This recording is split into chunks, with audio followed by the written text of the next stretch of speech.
Now we're live. Hello, people. This is Constitutional Libertarian, and we're going to just discuss, well, hopefully many topics. Hopefully, this is going to be a very engaging conversation. You want to introduce yourself? Hi, I'm the Constitutionalist Libertarian. How you all doing? Yeah. What's your intellectual background, dude? Um, well, I do have a degree in history. Not even doing anything remotely related to it. Uh, history degrees, unless you're going into say teaching or law or something like that. It's kind of like getting a women's studies degree. Um, but basically, I tend to read like I don't know if you want to say get all like autistically hyper focused, and I'll just start reading up on something and I'll tend to retain the information. Um, so I mean, it could be me looking at say something political one day or something completely totally unrelated that would to some be a waste of time. It's just whatever my focus ends up on. Um, I'll tend to look into. I'm not a particular discipline. Yeah.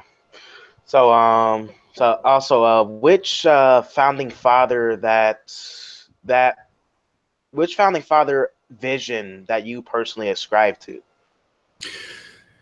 See, that's kind of a hard question because um, each of them had good things that they were bringing to the table. So, I mean, I'll tend to lean more towards the ones who are believing in states' rights, okay, over say the federal government. I mean, I understand there has to be certain limitations. So I kind of pick a little bit from different founding fathers. So when it comes to certain things like that, the Federalists were for, I do understand and see where they were coming from. So I've adapted that into how I look at things as a libertarian, which when you're leaning more towards the classical liberal libertarian founding fathers type of mentality, it's funny how modern libertarians look at you and say you're not a libertarian. It's like, no, I'm not an anarcho libertarian. I mean, I believe in the fact that you have to have, like they did, a, a government there to make sure that your rights aren't infringed upon, and that the people need to actively participate to make sure that it doesn't infringe on the rights. I understand that and respect it. But when it comes to the idea of say taxes, okay, I believe in the fact that the way that they had set it up in the Constitution with tariffs and um, you know, I guess you could call them by modern standards sin taxes. Um, that is one thing. Okay, income tax is another, and I'm not a person that's generally for income tax. But when it comes to other things, like I understand, like say like Washington understood that we needed a strong, you know, federal government to be able to handle um, issues that are external, like say from other nations. I mean, he was a general. He understood that situation. I mean, then you look at Samuel Adams, which I'm a New Englander. Um, I'm from New Hampshire. Live free or die to a lot of us is more than just a motto. But you look at him; he was you know more towards the states. So I mean, you have to kind of compromise, and a lot of them were didn't necessarily want to, like on the note of where they stood. So that led to the actual compromising in the government itself when it was formed. Yeah, that's pretty interesting insights and very nuanced approach to things. For me, I probably identify with the more Jeffersonian liberal thinking. Like I think Thomas Jefferson is well the most. I think Thomas Jefferson is probably like the most libertarian founding father, well, so Right. to speak. Yeah. Right. And he's one that I pull a lot from, but I do understand those other aspects, I mean, because Thomas Jefferson, I'll agree with you. He was the most libertarian. He was the most, state over federal government, out of, like, say, the most known of them. Because, I mean, there were some that were, very, very states' rights. And he seems to be the one that, gets more attention because he's, obviously more known because of what he accomplished besides being a founding father. Yeah. Yeah. Just yeah, it's kind of sad that Jefferson is kind of seen like a hypocrite. Well, he was definitely a complicated person, Jefferson. Well, I think all the founding fathers were, because if you actually look at a lot of them, they didn't necessarily practice what they preached, because there were found, not, obviously not all with, like, say, the founding fathers, but not all of them owned slaves. And even founding fathers who say we're against the principles of slavery owned slaves. And, it's kind of like they were pragmatists, I guess you could say. They were kind of realists. I mean, they understood that they needed, they were basically throwing themselves out to the wolves. So I think they were like, well, I have to be able to support myself, support my political aspirations, so on and so forth. And they, I think, just kind of compromised with their own beliefs. Yeah. That's always. Oh, unfortunately, in the world of politics, you have to always get the best trade off that you could get, even making your own concession what you personally believe in. Yeah, totally. I mean, you try to live by, what you believe, or, some sort of code. And sometimes you just, I guess, they're an example of you just have to be a pragmatist in order to survive. And I mean, I'm not condoning, them doing anything with slavery by saying that. I mean, they just realized the situation and said, well, maybe down the road. I mean, for lack of a better way of putting it. Um, Also, what specific time period when the founding fathers' vision for this nation was totally abandoned for? What moment in history you think when the founding fathers' vision was abandoned, like totally, Well, completely? okay, it's been a progression. Um, I think if you want to talk watershed events that have led to their vision being eroded at, or attacked, a good example would be up till about Lincoln. I mean, things kind of remained how they saw it for the most part. Then Lincoln, being a a federalist, very much so, he started to push the limits of the federal government. Doing things like imprisoning, reporters, and anyone, that was speaking critical of what he was doing in the Civil War. That was definitely a point where it just started going downhill from there, because once he exceeded the limit and got away with it, you know, the opportunists come in and they say, well, he did that, so let's see if we can push it a little bit further. So I mean, then you get the first progressives um, coming in at the turn of the 20th century, and what you end up having is a situation where, it's kind of, I guess you could say, left light compared to today. They were for, quote unquote, like the idea of social programs, but not to the extent. And what they did, is they brought in things like, the income tax. Um, they brought in the IRS. They brought in the Federal Reserve. Um, and those were just more attacks on, what the founding fathers intended. I mean, going between that point and say the founding fathers, I mean, if you look at Andrew Jackson, he fought having a national federal bank, especially privately owned. And on his deathbed, I can't remember exactly what he said it, but he basically said, to the extent of, I fought the federal bank, fought a federal bank and won. So, I mean, I believe that Andrew Jackson's only regret was not hanging Henry Clay and some other guy.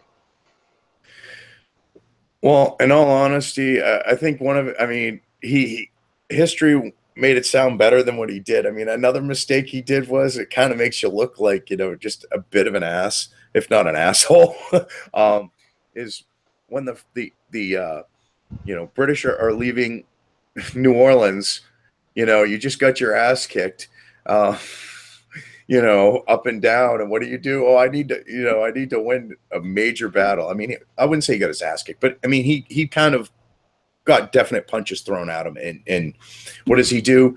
They're leaving, and he just starts firing at them. And that's the Battle of New Orleans. They're leaving, they're retreating, and he's like, fire the cannons. Jackson was definitely something else. He's probably my favorite president, Andrew Jackson. Well, I don't agree with everything he's done during his administration, but I just respect him for destroying the National Bank, because he I believe the Jacksonians at the time were fully aware of the dangers of having a fractional reserve and national banking system. Well, the thing is not only because they not only knew that, but they also knew a lot of other things. Like they understood, like Jackson was really smart at seeing the big picture with government. And I think he saw that would lead to an ever expansive government, because you're not basically limited to the money that the government takes in through, revenue, whether it's taxes, tariffs, whatever. So I think he realized that was just the stepping stone to where we would end up today. Yeah. Back on the person who, back on the watershed moments, who that when the founding fathers were fully abandoning. I think that was I think when the founding fathers' vision was fully abandoned happened during the progressive era. The During the progressives of that era Which totally progressive era? Because there was actually two. I guess in the late 19th and early 20th century, like Woodrow Wilson and Theodore Roosevelt. Okay, because you also have the progressive era with FDR. So I just wanted to clarify, so I know which one you were talking about. I didn't know there was a progressive era with FDR. I didn't even know that. Well, because they were considered progressives. So FDR with the New Deal, Social Security, that was also considered a progressive era for the United States. Oh, like I like to believe that the progressives of the late 19th century to the early 20th century ultimately confused government and society. They ultimately confused that. Even Woodrow Wilson was like, he didn't agree with the Jeffersonian night watchman state. Wilson fully believed a positive form of government. He fully believed that the government can solve the problems, and Jefferson believes that the government was a necessary evil and just should have been restrained and small as much as it can, Right. Well, see, that's another thing where, excuse me, if you look at when you're talking, say the early progressives versus the later progressives, okay, they share a lot of like that ideology. But see, they were. That's why I call them like the left light, because they didn't necessarily, because one, it probably people would have just looked at him and went, "What the hell are you smoking?" Because they weren't for necessarily a welfare state. They were more for when you talk about like government solving problems. It wasn't say supporting the public. It was say by providing more services, more federal agencies to oversee, more nanny state. But it was not like say welfare nanny. It was nanny, but not welfare nanny. And then when the progressives with the Great Depression, it was nanny and welfare nanny. Because I mean, with FDR, you end up having like the FCC, Yeah. all these organizations, just like federal agencies, just popping up. Yeah, just actually, actually, remind me of a story. You ever heard of a guy called Thomas Sowell? Um, The name the sounds familiar. I'm I trying to got think. he's a economist and sociologist and political theorist. I got his book on intellectual and society. He mentioned that Theodore Roosevelt implemented antitrust antitrust laws and fully dismantling the Rockefellers. Like the Rockefellers was using much better technology, cheaper technology for exporting their oil. They use oil barrels, but I think Theodore Roosevelt ultimately saw that as a unfairness per se. Like I don't Well, remember exactly. see, there was also factors. I mean, when you're talking Standard Oil, and you're talking like that era with the Rockefellers, like all the robber barons. Um, I mean, I'm for a level playing field, and the thing is what a lot of those people did to get where they were. They weren't necessarily playing ethically or legally fair. So say breaking up Standard Oil. I mean, because like when you're talking about like the barrels and stuff like that, Standard Oil basically cornered the market on kerosene, um, and when you look at how Standard Oil went about it, it wasn't even remotely uh, say ethical or in even cases legal. I mean, he had good attorneys. The Standard Oil attorneys were really good. But and what they did is like with the railroads, it was the same thing. I mean, if you've got the ability to take out competition in those days, you did it any way you could. So the fact that you had these monopolies, there was no way that anyone could get into the market, and it wasn't the fact of, well, they would just run them out of business. I mean, if someone came in with a new innovation, okay, they'd send like the idea of like Pinkertons to go have a conversation with that person and strongly suggest that they sell or get out of business. That's one reason why. I mean, because if you had independent oilmen during those days and they are searching for oil, you would literally have like strongmen showing up and saying, it'd probably be in your best interest to maybe not be in this business anymore. Or if you really want to sell us your well, and we'll be nice about it. So I mean, when you have that going on, I hate to say it, but that's when you one of those instances where you do need government intervention for a monopoly. Just like like for the Rockefellers, like they really didn't have a monopoly. Like around when the federal government decided to break up Standard Oil, they only have like 65% of the market that they own. Just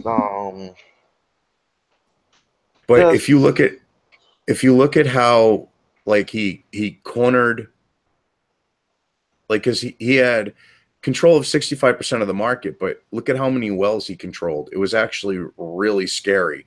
Um, how much he actually controlled on the note of like the oil wells and stuff like that. And I mean, it was more than just his physical share of the market. I think it was kind of the business practices as well, because I mean, back then it was really, really shady. I mean, if you look at plus you also had them in bed with these robber barons and such in bed with the governments. I mean, just to give you an idea of how in bed, you know, companies can get. If you look at Ma Bell AT&T, okay, that was a company that was literally, I mean, just beyond in bed with the federal government, you know, protect a protected monopoly, because they sold this concept of it was a natural monopoly. They didn't even own more than, you know, they just controlled a little over 50% of the telephone lines when they managed to do this. And literally for, I guess you could say, for pretty much close to a century, okay, Ma Bell and AT&T were your only choices in this country.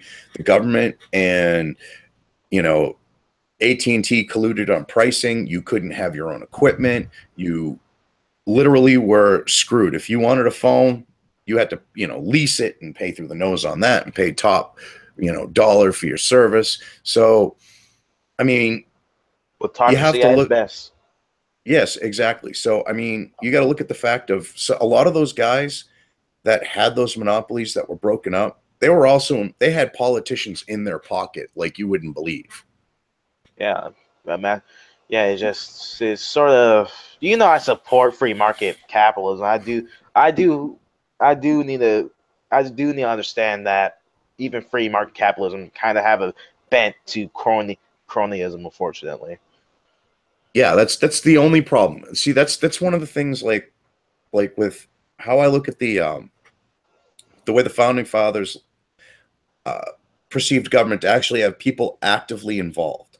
Okay, so that it doesn't overstep its bounds, its powers. Okay, with the fact of, like, say, monopoly protection, I believe otherwise the market should be completely you know, for the most part, unregulated. You know, say minus certain things, like, say, for health reasons. Okay, like, you know, you don't want a butcher who's, you know, butchering in uncleanly conditions or something, obviously. But, you know, minus minor safety and health, I believe, like, completely open markets, you know. And if you have a company that, because, you know, for example, like, look at Google, look at Amazon, they're predatory, you know. I don't want to say monopolies, but they kind of are in their particular segments, okay? And you can't compete against them. So, I mean, if you go out and you try to compete against those companies, they'll try to squash you like a bug.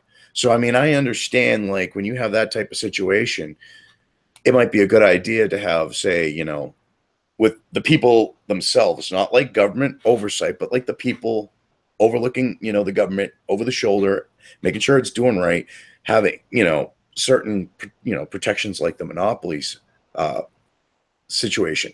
But other than that, like I said, I'm just wide open for capitalism. Yeah, I can understand that. Just this is going well. Yeah, it is. Now, like, if we're talking like, say the early progressives, I mean, you've had to have, say, have you looked into the fact of how um shady they were with, like, doing the, you know, New Year's Eve passings of things? I mean, that's got to show you their uh not, well, not, I should say presidentially, the signing it in type thing. But I mean, it goes to show you how shady, like, progressives were even back then. Um Well, they came out of the eugenics movement, so which, you want to hear something funny, that the second progressive movement was well, totally into eugenics as well. yeah, man, yeah. Just it's sort of like it's sort of rare how bigoted those progressive people were back then. Well, They're bigoted now, but I was just about at to least they're say. honest. Well, they're still bigoted now. They haven't changed that much. Like, Well, the funny thing is like the first time I heard people of color, I literally did like a head snap type thing. I'm like, what? That's like completely friggin' racist because it's no different than saying colored people. All you're doing is instead of just saying colored people, you're putting people first and you're putting an of in between. It's like it's still colored people, you idiots. It's still racist. I just don't get them. I really don't. you know, you have people on YouTube who were kind of lefty. Um, I consider a lot of people to consider to be. I consider a lot of people are more like the progressives are definitely created a paradigm shift how people ultimately view government. Like they definitely they definitely have those consequences. We're definitely living in the consequences of progressivism, unfortunately. Oh, totally. I mean, if a guy who was couch surfing until his 40s can get elected senator and, be an open communist and then run on the Democratic ticket, yeah, we've definitely are seeing the shitstorm aftermath of progressivism. Yeah, yeah, just I mean, if you look at like seriously, if you look at how progressives have like I guess you could say evolved. I mean, they really haven't evolved. I think they've just become like more fanatical, whacked out. But you look at, you know, from a century ago, all right, you look at, or even a little over a century, okay, um, even. But I mean, you look at the first progressives, and then you look at, say, the ones from like, the 19, the Great Depression, World War II. Then you look at like now, it's just, oh, well, what we want to do is in the beginning, we just want to put a tiny, tiny, tiny, tiny little income tax, just a tiny one. Okay. And that's going to allow us to do these great services. Okay. And people went, then it's during, FDR's era. It's, well, we're going to give you Social Security. Okay. So here's the thing, though, it's a pyramid scheme. So you're going to have to breed like rabbits to make sure that you have money, okay, when you get old. So go out and be fruitful. You get the baby boomer generation. They went out and said, shit, yeah, I don't want to have 6, 8, 10 kids. Yeah, okay. And now they're screwed. I mean, so it's just things get more extreme. And now you look at progressivism today, it's free education, free this, free that, free housing, livable wage. It's like, are you kidding me? yeah, sort of amazing. Just yeah. I mean, what's going to be next? Oh, okay. So you want to, like you'll have like people saying, because they're not, you know, with the gender fluid, gender this, gender that. They'll be like, well, I feel like this today. Can you chop off my Johnson? Oh wow. I mean, and they'll do it for free. I mean, it's getting to because I mean, just look at what they want the U.S. military to do. Okay, the whole concept of the U.S. military is to defend this country. Okay, why should it have to pick up the expenses, like say for hormone treatment or whatever, for someone who's transgender? Okay, and if a woman says she's a man, have to take him, however you want to look at it. Okay, because biologically a woman, but if she wants to be called him, fine. But we'll do that. So they want to take him and force the U.S. military to put him in this man's army when you've got a whole lot. I mean, externally, yeah, you can look like a man, but you've got the issues of the different bone, structure and density and muscle density, and they want the federal government to pay for all of their stuff, okay, and then deploy them to front lines and have, when you have like actual critical stuff that needs to get to, the front lines. So whether it's, fuel, food, ammunition, munitions, vehicles, whatever, those are your priority type items. Okay. They want hormones for their hormone treatments to be part of that priority to ship them up to the front lines. And it's like, ever learn the concept of logistics? I mean, that makes absolutely no sense. And I mean, I'm not against transgenders in the military, but don't make the military pay for, their stuff that they're choosing, whether it's through dysmorphia or trans-trending or whatever. Don't make them, a responsibility of the government. I mean, the government isn't there to be your daddy, your mommy, and support you. And it's progressivism is just, I mean, for lack of a better way of putting it, has progressed to that point. I mean, what's next? A imperialist foreign policy? Oh, Well, Theodore Roosevelt was like, he just sort of laid out that groundwork, and Wilson came in with internationalism.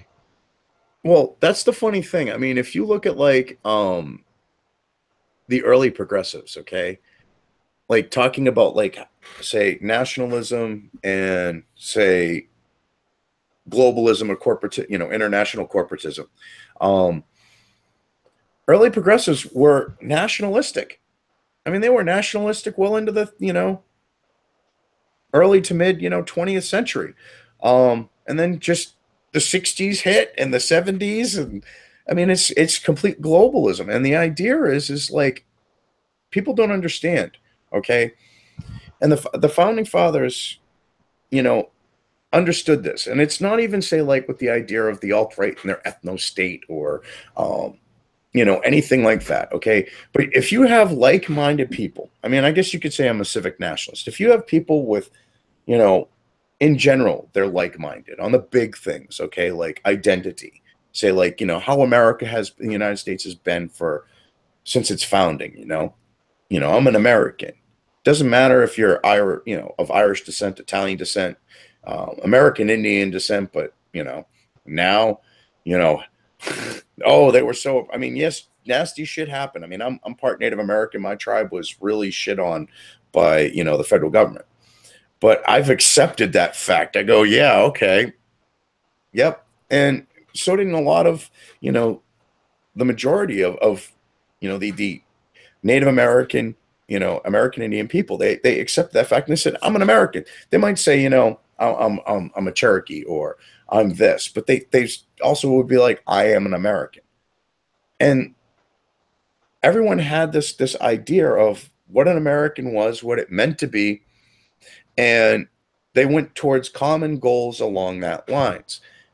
And now you have this situation where progressivism is about open borders and just let everybody in and peace, love, and happiness. It's like All Karl Marx. cultures are equal. Well, that too. I mean, God, what country was it in Africa? Very recently, I'm having a brain fart. It wasn't Zimbabwe, was it? They dig up the dead and they dance with them. And that because of it, they have this problem with literally the plague has come back because they're digging up these dead bodies and dead bodies are incubators for disease. And yeah, so now they have, I don't know if it was bubonic plague or one of those other flesh-eating type of plague diseases. But yeah, I'm like, you got to be kidding me. That's equal to the West, where they've invented the antibiotics to cure their plague conditions. Yeah. So I mean, you just look at it's been a progression. So getting back on that idea, where I was saying so the early progressive era, then the later progressive era with like FDR and Social Security and the FCC and all the other, you know, alphabet agencies starting to pop up with, you know, say his presidency and, you know, him passing away and Truman taking over. Just that progressive, like that was a progressive shitstorm. And it's just been a little bit here and there. And then you have certain people who come in who try to roll things back at least a little if they can. Like Kennedy, for example, wanted to roll things back. Okay, that's why he tried to cripple the Federal Reserve, and was having the Treasury Department put out silver certificates. I mean, he was going after like the CIA and you know, even, you know, Hoover at the FBI. I mean, he Hoover and his fairy brigade. Oh God. there's Hoover was an interesting figure in history. Oh my God, he was, because you know what gets me is you have this guy, okay, who for those days, especially in DC, was openly gay. I mean, people knew that he was gay. They knew that, you know, he liked to wear women's clothing, and yet he, when it came to information and being able to destroy someone or blackmail them or, you know, fuck their lives up royally, he was the like shit when it came to that. No one could touch him. I think even Richard Nixon hated him. Oh, everyone hated him. I mean, because he literally had the power to stay at the FBI for how many decades? What was it, like 30 or 40 years or something like that? I think it was like 32 years. Yeah. So, I mean, you have to have something in your pocket to be able to pull out and go, no. You're a new president. You're just going to keep me on because, yeah, I have this on you. And I could royally screw you up. Oh, well, you know that I'm a cross-dressing gay guy? Okay, well, guess what? This is worse than that. You know, I will say this about Hoover, though, okay? Even though he did abuse the FBI for his own personal gain, he still was an American and he still was a patriot, and the FBI still did its job. Yeah. You know, I mean, that, which you look at like how federal agencies have become, okay? Would you say Comey could be classified like that? I think Comey was ultimately incompetent and did a horrible job. Well, you see, the thing is I think he was incompetent like a fox. He was competent enough to get in there. Okay, he was competent enough to play the game. He was, you know, competent enough to basically know what people to suck up to in order to succeed as like the, you know, say deep state globalist kind of puppet. I mean, you know, I mean, when you have the head of the FBI, okay, because he should have basically, with like the whole changing of like the statement with Clinton, he should have been like, no, I'm the head of the FBI. We're the ones doing the investigation. You guys aren't supposed to be involved in this. Back off. But because you know, he's thinking, I'm playing the game. Hillary is going to end up getting in, and I'm going to end up, you know, being the head of the FBI still. And I mean, like you said, his track, like if you go by just his track record, he looks like a complete incompetence. So many things happened while he was the head of the FBI. It's not even funny. Yeah. But I mean, you know, just looking at like, say, like the idea of like, say, Trump. All right. See me, I'm kind of one of those types of, I got to the point of where I knew he was going to win from the start. Like I was Rand Paul. I was like, I'm going to vote for him. You know, if he lost the primary to my state, I'm going to vote for him. But I know Trump is going to end up winning. I knew that from the very beginning. And I said, I'll end up voting for him for the presidential election because good or bad, I want change. And he's one of those types of change where, like, in a good way or a bad way, it's like setting off a friggin' hydrogen bomb in the center of, like, Washington, like drain the swamp and everything else. Seeing like Trump was rather conceding to the neocons that he put in his cabinet and also in Congress as well, Well, I which is mean, the kind of whole unfortunate. see the thing is like Trump's a businessman, and I think he's now realized, because I mean, you just look at how things are going. I think he looked at it this way: when you're a businessman, you look at it as, I'm delegating. I tell you to do something, I expect you to do it. He, I don't think, expected people that kind of wrote in on his administration that were establishment or whatever. I don't think he expected them, to not do what he said, or basically be, um, not subservient or obedient. I'm trying to think of the best way to put this. Basically, do what they're told. I I don't think he expected them not to do that. So, I mean, New York businessmen, you basically, you hire someone, and most people in the professional world, you get told to do something, you do it. So, I mean, Washington, he didn't think of the fact of, well, they're going to be just like the politicians, where the politicians will say, "Oh yeah, I'll do that," and then they do the complete opposite. And now things are actually starting to shape up on that note. But I knew he was going to end up causing either a good situation or a bad situation, and it was time to bring things down. Was the way I looked at it. Yeah. Well, you said you supported Rand Paul. Do you support his father Ron in 2008 and 12?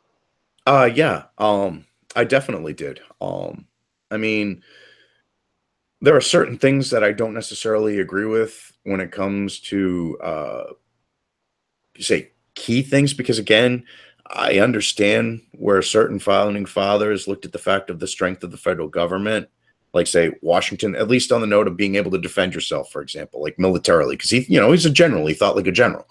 Um, he didn't believe in the expansive military we have. I mean, I agree with Ron on the fact of, the situation where we've become the world police, and our military is way too big. But I don't think we should shrink it down as small as he says, because we should still be able to be, if we have to mount, a defense for ourselves. And with how small he wanted to make it, there would be, say, ramp up time, and you need to have at least a bit of a buffer. And I believe that we should be, say, more of a reserve than what he had, but we should cut big time. Like, we shouldn't be, in European nations. How many years after the Iron Curtain fell? 10, 20, like 3 decades almost, or roughly 3 decades since the Iron Curtain fell. I mean, we shouldn't still be in Germany like we are. We shouldn't still have military bases in the UK. We shouldn't still have military bases, in Italy. We shouldn't still have military bases, in well, shit, I think we got one in Poland too. I mean, we've got military bases all over Europe, and I agree with him on that. So I mean, cut it back, but keep our troops at home. You know, um, the idea of Army Corps of Engineers. I mean, they still need grunts. I mean, put them to work doing infrastructure work, stuff like that. Let them work towards improving this country. I mean, we're in dire need of, we've got dams and railroad bridges and regular bridges that are up Shit's Creek without a paddle, type of situation. If they fail, have put them to good use. I mean, they're trainable. I mean, they pass their ASVAB, put them to work, have them help better this country. I mean, and I'm not even talking like, just those federal type projects, you know? Mm. Well, I, as of right now, we have an international offense. To have a national defense, as yeah, Harry Brown put it. yeah, exactly.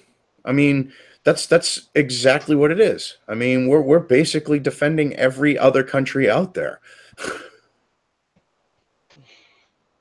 Yeah, You just know, I mean, it's kind of messed up because it's like you look at like Europe. They're right there at the border of Russia, okay? And because we're there, you know, because of NATO, because of our, you know, military bases, not including the NATO factor, like just our bases, like, you know, say Ramstein Air Force Base or whatever, because we're over there, okay? And they know that because of NATO, we'll defend them. They're getting mouthy to a guy that you really don't want to mouth off to.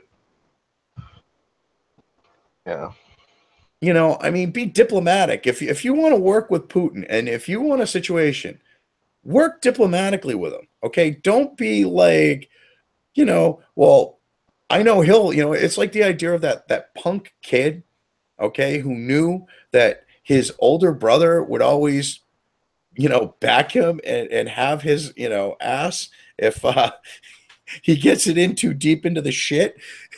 That's how they are. And I mean, if they actually had to fund their own, you know, military defense and everything else, and we rolled in the military, and then like on the note of get rid of the Federal Reserve, if we did a lot of things that Ron Paul wanted to do, the country would be like not only like say ethically, morally, politically, um, it would also be, you know, economic, you know, it would also be better off in ways that people wouldn't even necessarily realize, like on the note of say freedom and um, all those other types of things. yeah. Hmm. I mean, we kind of went off topic here. Do you want to go back onto your question thing or? This is fine. Con- Conversations always evolve, always move to a different topic. I mean, okay, like from your perspective, say on the note of the we'll say within the 20th century, okay, where do you think like one of the worst uh, we'll say presidential administrations? I don't want to necessarily say president because you can have a good president and a bad administration and bad execution as a result. But what do you think was the say within the 20th century to today? What do you think was probably the worst, say, president or presidential administration on the note of the state of the country, say, freedom, um, It's prob economics? it's probably FDR and Woodrow Wilson. Just Wilson was ultimately a utopian. He wanted what's the only idealism is basically egalitarian universal democracy everywhere, making the world safe for democracy and his rhetoric, and he did implement the Federal Reserve in the sense that his administration.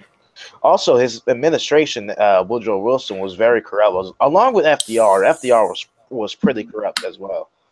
Um, they both lay out the framework many of the world problems, like dealing with other countries, worrying about our own hegemony, our own nation state status.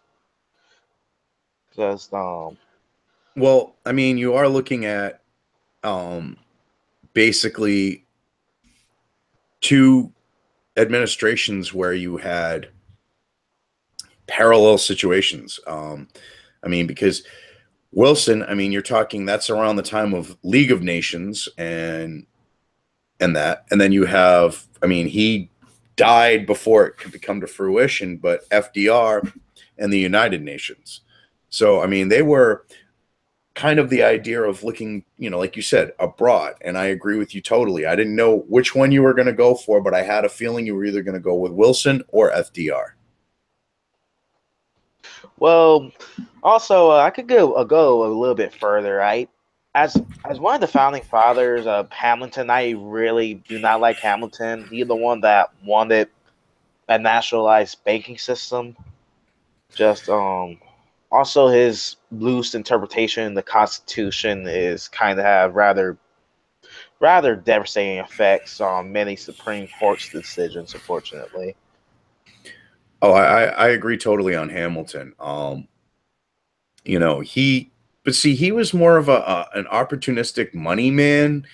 I think he kind of hopped on board with the founding fathers because he saw the ability to profit from, say, the revolution and to profit from the the formation of a nation. I think that was more of his thing than actual freedom and liberty.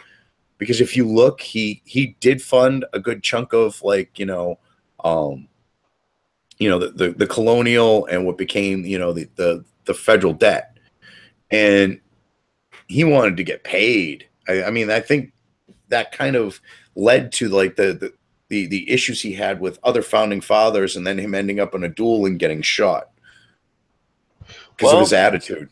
well, at least you can say one true thing about Alexander Hamilton.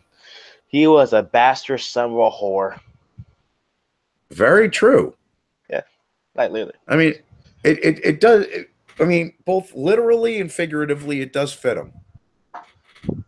What did I forgot what John Adams said about him? I thought that was pretty funny. Oh Um, God. Oh God. I can't remember. I'm trying to think of what it was. But I mean, what's funny is like, I look at, like, these anarcho-capitalists, like, they try to, because I mean, I will say this, okay, Washington kind of was a pragmatist, okay, and could have went about a better way of handling things with, say, the Whiskey Rebellion. I mean, you didn't necessarily have to call out the troops like you did, type of situation. I mean, it could have probably been handled a bit more diplomatically. Like, they try to make it sound like Hamilton was, like, kind of like a puppet master. And it's like, no, Washington thought for himself. He was a general. How can you say a man who literally, led the colonial army, okay, was a puppet? I'm like, it doesn't work like that. I mean, when you've got all these bills and you're sitting there at the desk, I'm like, go be an adult. Because I mean, you know, a lot of them, they haven't necessarily, like, lived life where you've got a mortgage, a car payment, all that type of stuff. It's like he's sitting at the desk, okay? He's sitting there and he's going, "Oh God, I got to pay this bill, it's overdue. I got to pay this bill, it's overdue. I got to pay this one." And I mean, he, being a pragmatist, he said, "Well, got to pay it somehow." And I don't necessarily agree with how he went about it, but yeah, and they go and they try to act like Hamilton was, like, kind of whispering in his ear, going, "Yes, go and get them. Go after the people who make whiskey. They will make us money. Do it." It's like, no, that's not how it happened. But yet they try to portray it like that, and it's like Washington was not fucking numb or low in intelligence. He was a pragmatist.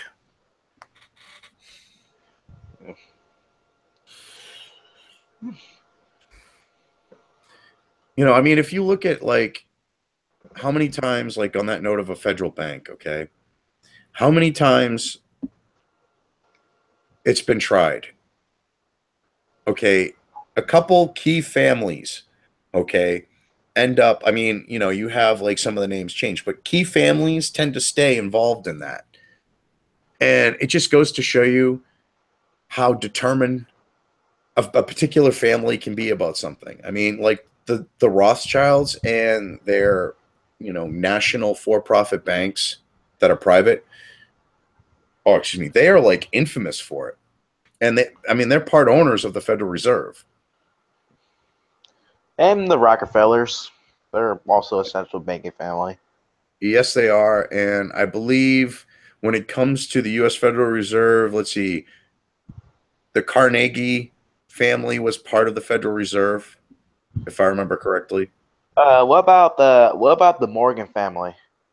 JP Morgan, I believe, the Morgan family, I believe, was part of that, because they all met secretly at, like, that, like, hunting like cabin type like resort. Oh god, what the hunting resort? Oh god, what was the name of it? And they secretly met and they schemed it out.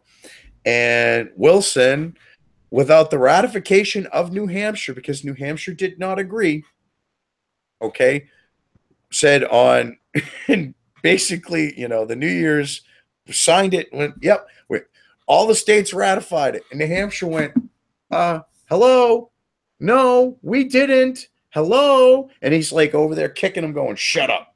Yes, you did. Shut up. Oh. And to this day, people in New Hampshire that actually know history are like, you know what? We didn't agree to that. Like, I mean, we deal with it, but we never agreed to that, man.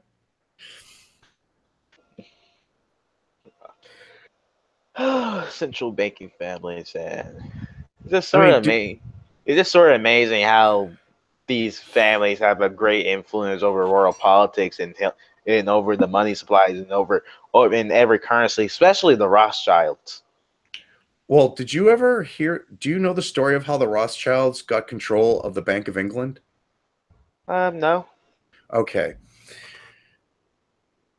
At one time, okay, because like the Bank of England was basically an extension of like the British government of the monarchy, like to an extent, but not totally. It was like the Parliament, and basically you could buy stock, okay, in the British government, and with it, the Bank of England. So you had a lot of English citizens who basically bought stock in their own country. And what happened is during the war with Napoleon, what the Rothschild family did is they did basically, I guess you could say, a false information campaign. What they did is they were basically taking and seeing what was going on at the battlefront, because what you would have in those days is you would literally have, I guess you could say it was kind of organized. I mean, you would have people up on hills on either side, like picnicking and watching them fight. Okay, both sides of a battle fight. So the only way that people could get information about a battle was if someone was there. So you would have these messengers that would relay what was going on during the war back home. So what the Rothschilds realized is if they could control the information, they could end up manipulating people and basically gain control. So what they did is they said, what if we let the English people believe that they lost the war with Napoleon? So they waited to a key opportune moment when they're basically about to defeat Napoleon. And they basically get the information war going to where they say that they get the information coming back from the front that they think is credible is basically that England's about to lose the war. So all these people, because if England loses the war, their stock, okay, isn't worth anything. So what ends up happening is the Rothschild family steps in and says, well, we'll give you 10 pence on the pound. I mean, that's not exactly how it like financially the amount was, but to give you an idea, it was like, yeah, we'll give you 10 cents on the pound, 10 pence on the pound. And they bought all the stock that they could get their hands on to where they got to the point of where they actually gained control of the Bank of England. Wow. Huh. No wonder Ron Paul said that central bankers get rich during war. Oh, yeah. I mean, if you can control the information, okay, you can literally control an economy. I mean, that's why look at what happened with the screw up ABC's numbnut, or was it NBC? That guy there that said that, oh yeah, there's proof of collusion and the stock market dropped. What was it, like 300 points, or it was more than that, 3,000 points or something like that? No, well, yeah, it was something ridiculous, like 300 points. I'm sorry, but yeah. So I mean, if you can control the information, you can literally manipulate the situation. I mean, they've been sneaky for I guess you could say for their whole existence, the Rothschild family. I mean, they've had that cloak of, I don't want to say anonymity because they were known, but like of what they were doing, a cloak, hiding what they were doing. They were getting away with so much for centuries, and people just kind of oblivious to it.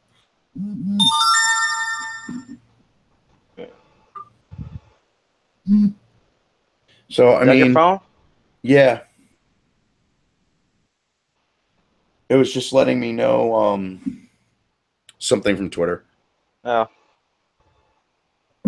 But so I just muted it. But so I mean, if you just look at history, there are just so many shady people that are willing to take advantage of situations. I mean, the modern equivalent, I guess, would be kind of like where banks have already, that's been played out, I guess you could say. Just look at the military industrial complex. That was like a smaller scale, same type of idea. I mean, it makes its money off of war. So, it gets in bed with the government, and you say, okay, yeah, we know that Saddam Hussein has weapons of mass destruction. which he did, but they are useless. Like, I mean, what he had was rotted out canisters that weren't even, of like stuff that we gave him that was already out of date. It was like from World War II when we gave it to him, or Korea. It was ridiculous. It was like stuff that wasn't even going to really work because of how old it was to begin with. did Bush ever regretted that decision? I Uh, honestly I don't think he did. I mean, he's never come out and said that he's regretted it.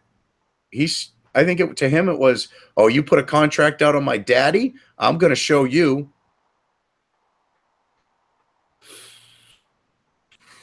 hmm, I mean, if like you look at um okay, like with the fact of Gulf of Tonkin, I mean, they needed an excuse to escalate the Vietnam War. actually, I got some problem with Nixon. I think Nixon was ultimately like I think he was ultimately a good president when it comes to foreign policy. Like he did some things right. Like one thing I respect about him, he able to reopen relationship and trade with China. Although I think that became a mistake in the long run of things, but it looked good like in the short run. Well, see, I will say this about Nixon. All right, he was loyal, and that was his ultimate downfall because when it came to Watergate, he did nothing wrong himself, but he wasn't about to throw his guy, one of his, someone he knows under the bus. And what he needed to realize is that his position and him remaining in it was more of a priority, was higher on the totem pole than worrying about his friend, because at that point your friend screwed up, he did something illegal. Okay, do you want to go down with him? And he didn't look at it like that. He looked at loyalty. And that's something you don't see in, say, many leaders, okay? Whether they're, a world leader, a military leader, a leader of a local, like, baseball, amateur baseball team, like a beer league or something. I mean, that's one thing that you really don't necessarily see. Uh, yeah. Um. After Nixon, I guess in the '70s, there were a bunch of unremarkable presidents are sort of forgotten. Like Gerald Ford was. What did Gerald Ford did anyway? Besides becoming a running joke on Saturday Night Live, I don't think too much. Oh, Jimmy Carter. Jimmy Uh, Carter's known for inflation. He caused some people try to say that it wasn't hyperinflation. Other people go, oh, yeah, it was hyperinflation. And I tend to agree with the hyperinflation people because, I mean, in his presidency, it's kind of like the inflation that we saw post 9/11, you know, going through Baby Bush and Obama. But it was like stable, you know, slight inflation to just boom overnight, kind of like literally like post 9/11, how within like a year or two, the dollar was worth like the equivalent to like say an Australian or a New Zealand dollar, when it used to be worth twice as much. It was kind of that type of inflation. Stagflation. Uh, More like you literally just see value disappear. It wasn't like stagnation inflation. It was just boom, like took off like a runaway train to an extent, at least for up to that point, we'll say it took off like a freight train, because inflation was always slight. It wasn't like, I mean, minus say like the Great Depression inflation. Okay, inflation has been pretty consistent. So, you know, all of a sudden you're dealing with this consistent inflation where you've got people say earnings outpacing the inflation. So they're not noticing it. What happened during his presidency is the inflation started catching up to what people were making, and they're going, whoa, wait a minute. I mean, you know, a loaf of bread, you know, was really cheap. And people are like going to buy a loaf of bread, and it's like 2 or 3 times what they were paying. I mean, it was still, you know, cheap, especially by today's standards, but they're going, why the hell did my bread just double in price? You know, or why the hell is gas this much more? And like, yeah, OPEC was a factor with the, you know, during his presidency, the oil embargo, but that's also, he was one of those green presidents, and I think he kind of pissed off OPEC.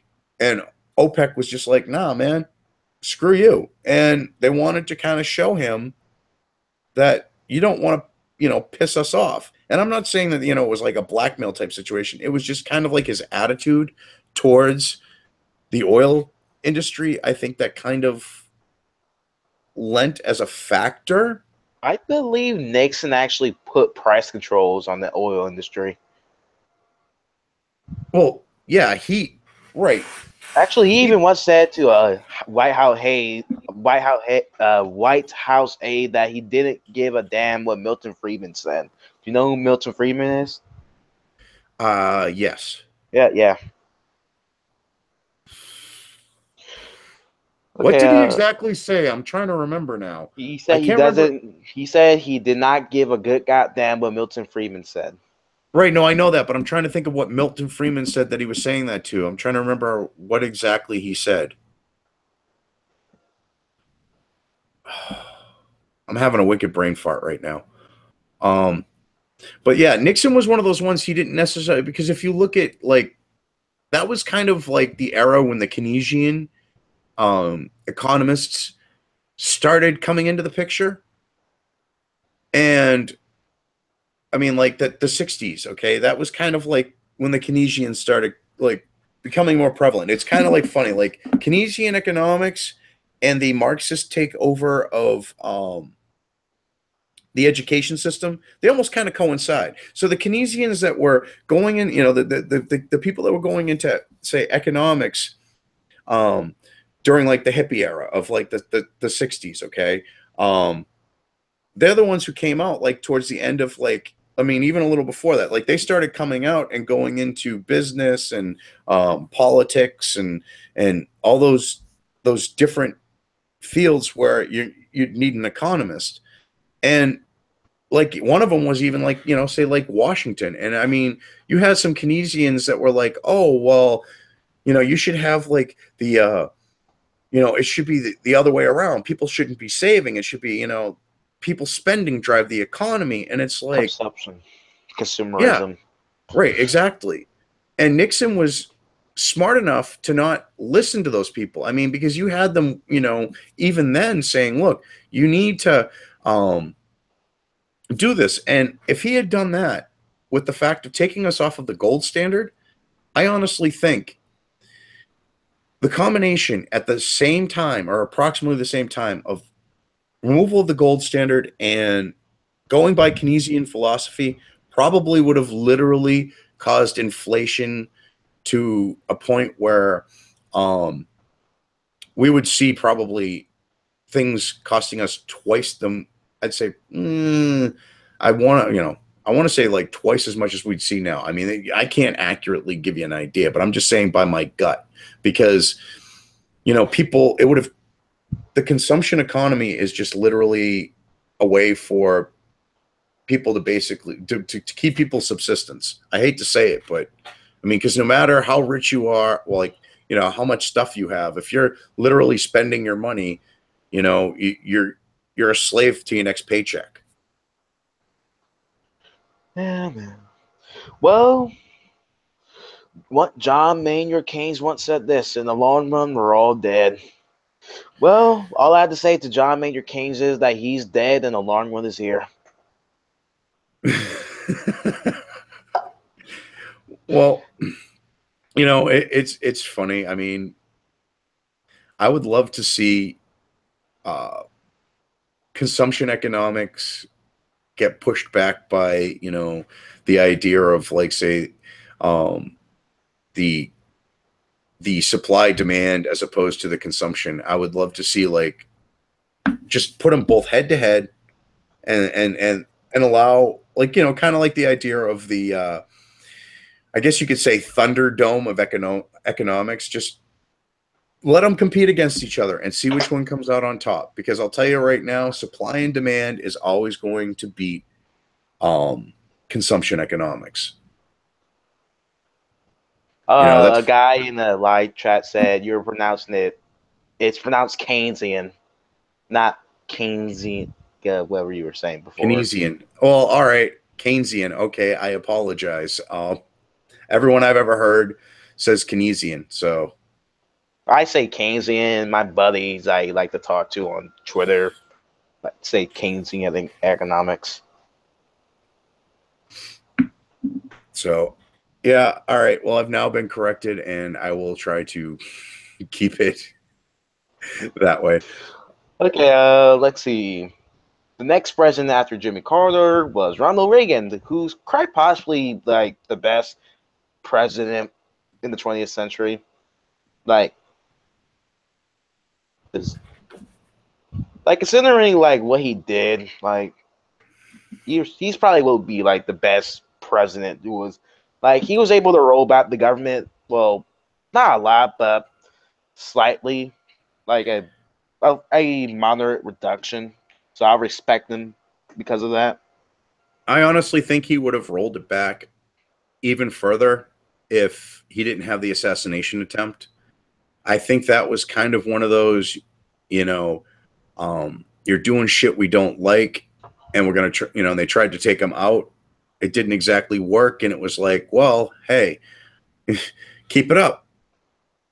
And I think he just kind of realized it's my life or that. And I think he chose his life. And I don't fault him for that. I mean, they did some really shady stuff with his assassination attempt, like using cold blood. I mean, that's a major no-no. It causes brain damage and stuff like that.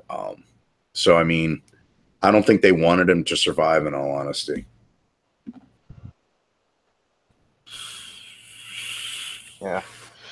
Yeah. The next president after Ronald Reagan was George Bush. Well, okay. My friend Pragmatic Culture said Eisenhower, the last true conservative. Reagan was a neo. Come on, Pragmatic. That's a little harsh to Reagan. He was at best he was a paleocon in his first term and became more of a neocon in his second term. Well, okay. I'm going to kind of blow your mind here on one of those things if you look at by perspective. If you actually go by how they actually did stuff, okay, Kennedy was more of a libertarian conservative than a lot of actual presidents who say were Republican or considered themselves conservative, because he tried to cripple the Federal Reserve. He tried to basically wipe out, the CIA and the alphabet agency type situation.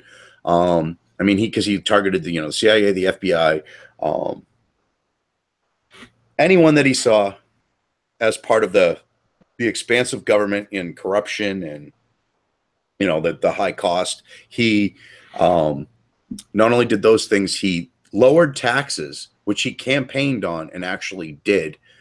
He actually caused, it was like 5 and change or close to 6% GDP.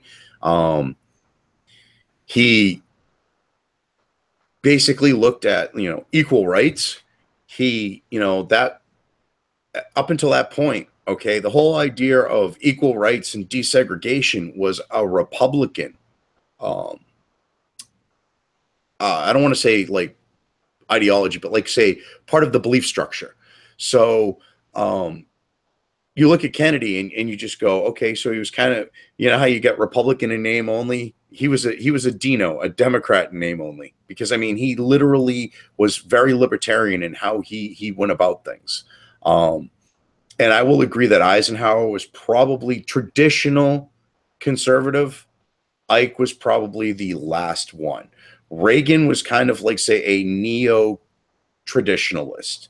Like he was the modern, more modern version of it. But yeah, I think kind of myself, I'm kind of like with, say, libertarian, conservative, like by action, I kind of go with Kennedy. Yeah. The president after that was George Bush the elder. Honestly, I don't know what he. Let's see. What did he did during his 4 years as president? I don't remember him doing much of anything. I mean, and I was a teenager, like getting into my teen years when he was. All I know of George Bush's Operation Desert Storm. That's all I know of him. Before the whole meme culture, one cartoon kind of became a meme for him because he kind of went on a campaign promise of no new taxes. So it became this kind of meme of where he actually said no newt axes. So you have these like they had him saying what he was actually saying, and then they show you like a newt with like the newt like little like salamander type thing with an axe, and it's like he actually meant that newts weren't going to have axes, and it was kind of like a meme, like he meant no newt axes, and it survived for like a year or so, or if not 2 years during his presidency, when it was like after he said, well, my promise of no new taxes, I was wrong. And basically, that was kind of like his like being known for no new taxes and getting caught in it, and Desert Storm. I don't know if he did anything else. Let's see, after George Bush, Bill Clinton, the sex pervert guy. Honestly, I always did like Bill Clinton. I just always found him like a moderate Democrat.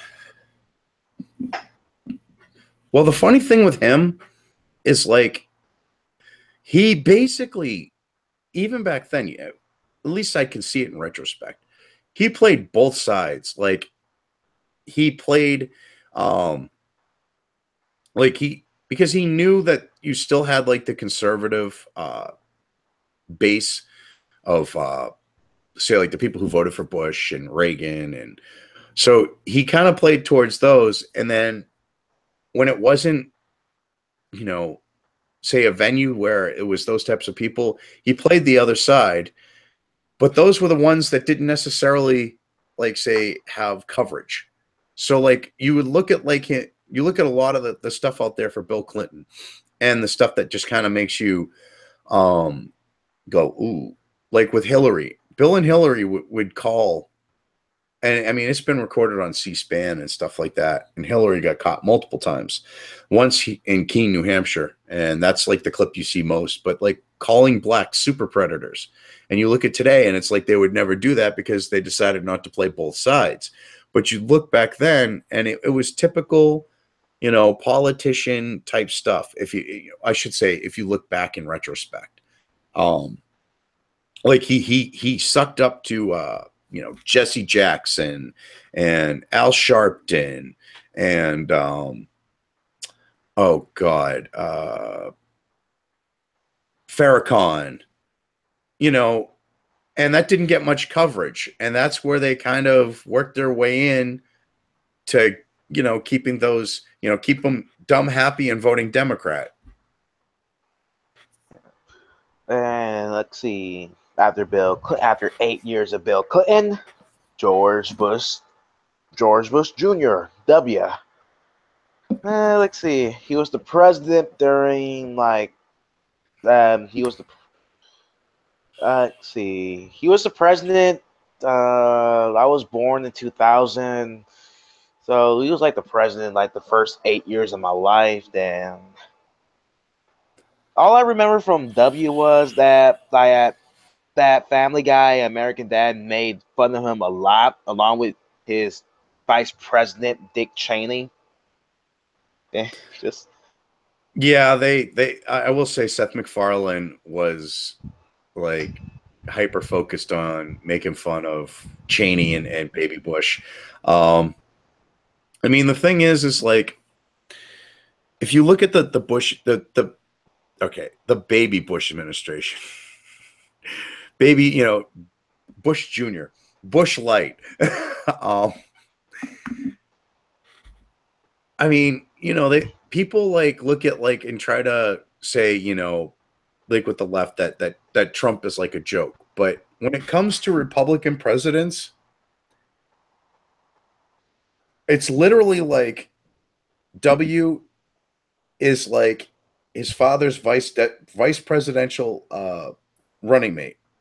I mean, he's literally kind of like a dumber Dan Quayle. I hate to say it like that, but he kind of is a dumber Dan Quayle.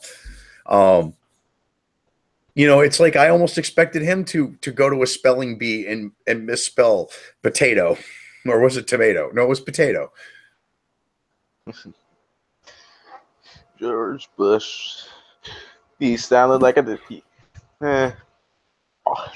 really all I remember him that people just made fun of him because he sounded like an idiot. He was very well educated, went to Yale. Also, a lot of people don't know this, but I think his wife killed someone, or I think she ran over something, ran over a person. She hit a person. I think it was. Now that you mention it, yeah.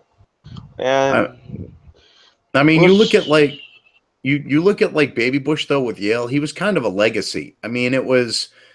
Yeah, your dad went here. Yeah, we'll take you if your dad gives us a check. I think that was kind of more because I think it was the name opened the door.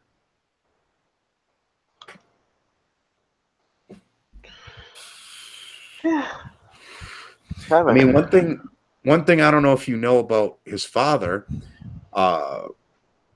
he was actually involved with the CIA before he was the director of it.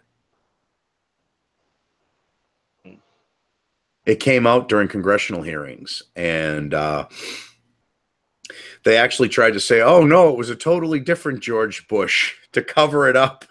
And the other guy's like, no, it wasn't me. And he like showed, he proved it. He's like, no, it wasn't me. They went, oh, yeah, well, that was him because he was actually involved in the Bay of Pigs invasion.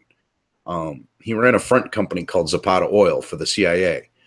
And it was an ocean oil exploration, like drilling company. And it was basically the logistics end of the Bay of Pig invasion. It was going to be they were going to be the ones running the equipment and supplies and such into Cuba for the invasion. And the president after Bush was Barack Obama, who won because of his winning complexion. And after Barack Obama, a oarsman was elected. And people was talking about secession in California after the oarsman was elected. Those races. I'd let him. I'd let him, you know. And it's funny. What gets me about like Obama is because of his skin color. Okay, anything that you bring up that's a legitimate concern or a criticism or a critique or anything like that, you know, oh, you're racist. It's like, okay, I'm talking about Operation Fast and Furious. Well, you shouldn't be. You're racist. Or the IRS scandal. Or the IRS scandal, or Benghazi, or Although Benghazi was mostly due to Hillary Clinton's fault than Barack Obama. well, ultimately, responsibility falls on the head honcho, you know, and I kind of put that in his lap as well. I mean, because you look at the stuff that's leaked out about it. I mean, it was basically what amounts to an arms deal with a terrorist group. I mean, they wanted the, you know, embassy personnel to allow for them to basically get control of this, you know, stuff that was at the embassy that was, you know, military hardware. And it's like, no, that's not a good idea. They're terrorists. How about you like send us like support? Oh, well, no. And I mean, that's kind of like, you know, they're literally a declared enemy of the United States. And it's like, well, just bug out. What? Get it. Well, we came, we saw, then we died. Yeah. I love that meme. You know, I mean, you look at just a bunch of stuff that's happened. I mean, you know, if you mention an actual legitimate investigation that was done with experts from not only in the US, but also outside the US, that, you know, forensic, you know, document forensic experts, they looked at Obama's birth certificate. And I don't think he is, you know, say born in Kenya or something, but I think that they're trying to hide a shady past. Okay. I mean, you know, there are people all the time that assume other people's identities or, you know, forge documentation so that, you know, they can, you know, say they're a wanted criminal and they can hide their past. Okay. So, I mean, they released the documentation and then come to find out, what was it? The DOJ or one of those alphabet agencies around the time of the, like when they needed to show the birth certificate, it came out, was proven to have hacked the Hawaii birth, you know, the system, the computer system that was like, that had all the birth certificates on it and stuff. And it's like, huh. And I mean, I think it was more to hide his parentage because I'm trying to think of the guy. He's a communist, pornographer. He took pictures of Barack's mom naked. Jesus. It looks like he is more likely to have been Barack Obama's father than the supposed Obama. Why? Like, and I think it was because of like that type of like shady past. I mean, you can go and you can search online and you can find the pictures that he took of Barack's mom. She's like naked on the couch, and then there's a picture of him posing with the guy on the same exact couch.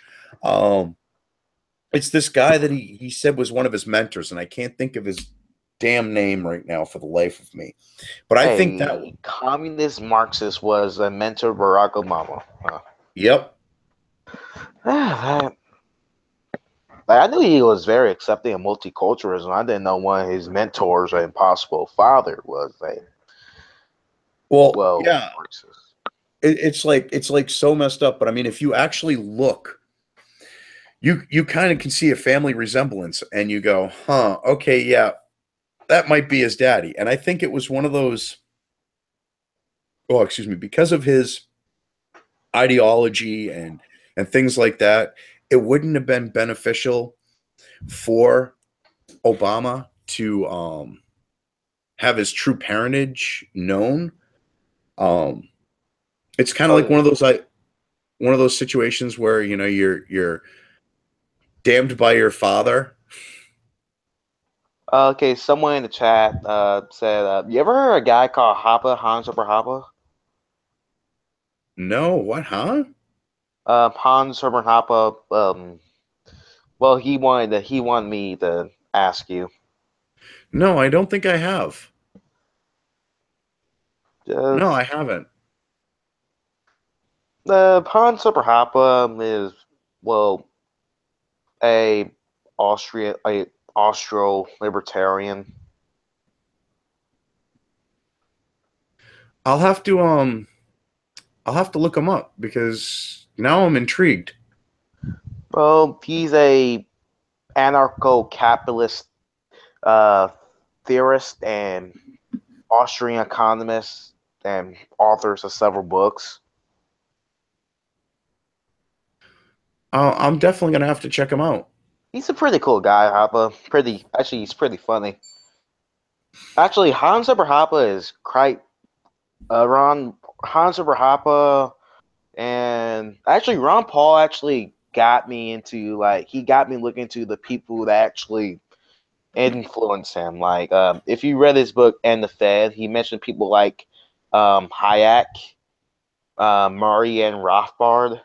Just in his book and the Fed.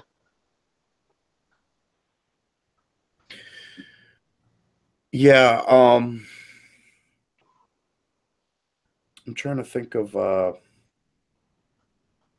how do you spell his last name? I'm sorry. I'm just trying to so I like don't forget to check this guy out here. Um, Hoppe.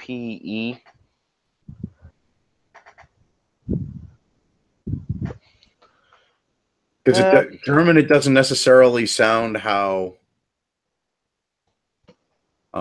you would think it would be spelled. Yeah. I think about the end of the stream here. Yeah, it is kind of getting late. I gotta finish working on a video that I've been working on for since before Christmas. It's not my usual go through a story, break it down type thing. I'm doing something on the septic community, and because people are trying to basically say, "Oh, drama," and they don't realize that the seriousness of like the whole crowd doxing server situation. And it's like, well, someone kind of needs to point out to them that what they did could have been like very serious shit, and every one of them would go down for it type thing. Because I mean, literally what they were doing was racketeering, okay, with the say just with Jean-Francois alone, okay, Guerry, basically, they're trying to blackmail him. And there was more, you need just 2 counts of racketeering for a RICO violation. And what they did is they were basically trying to blackmail him. And that kind of pushes it towards the RICO thing. And they don't understand that guilt by association is a legal concept. Okay. It's an accepted fact that it might suck, but you got to deal with it. Okay. And with what they were doing, if someone say died, okay, because of their actions, they would be, all of them that was involved in it would be responsible. So I was working on this video to try to explain how this is more than just drama, because one person in that group could do something and everyone else doesn't need to necessarily know, but because they're associated with each other, they can all go down for it. And, they're just trying to play it off. So I figured I'd, make a video where I would explain, the actual seriousness of that situation. Yeah. Well, it was nice talking to you, Constitutionalist Libertarian. I hope we can do this again sometime soon. Yeah, definitely, man. I would definitely wouldn't mind doing this a second time. And I got to say, at least my cheap 5 and below Bluetooth headphones lasted the stream. I thought the battery was going to die on them. I'm sitting here going, please just last. Please just last. Please just last. Well, I hope everybody have a good night and a happy new year. Peace. Well, you have a good night and a happy new year yourself. It was good talking with you.